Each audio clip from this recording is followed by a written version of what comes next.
Hey there, it's Sandra. I had a couple seconds, so I thought I would talk to you today about fear. Fear that particularly shows up when you're starting something new. So, for instance, horses. Some people, when they first start working with horses, they're afraid of them. And I can understand that because while these guys that you see in my videos are some of my best friends and my best teachers, they did at one time really scare me, which is a good thing. Now it's just turned into respect. But there's so many blessings that came from that. So when you're fearful of starting a new thing in your life, it could be a new business venture, it could be a new relationship, it could be a new sport, it could be a new place to live.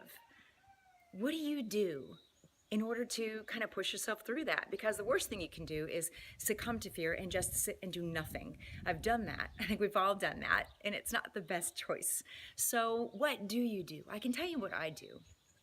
I mean, there's a part of me that also, like you, probably wants to reach out to friends and mentors and coaches and get some advice. And that's a good thing.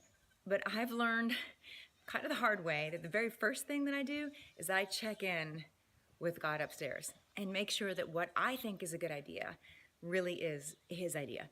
Because the one thing that I learned is His ideas are usually a lot better than mine, and they work a lot better than mine. I don't know if you've ever had the same problem or cycled around the same mountain, if you want to call it, time and time and time again. And you think, oh, but it was such a good idea. Maybe it wasn't His idea. Maybe it was your idea. So on a regular basis, I find somewhere outdoors usually so I can get away from everything electronic, from the beeps, the dings, the cell phone rings, and just listen. That's the toughest part, especially when you're afraid. The toughest thing is to listen. Ask, am I where you want me to be? That's what I do.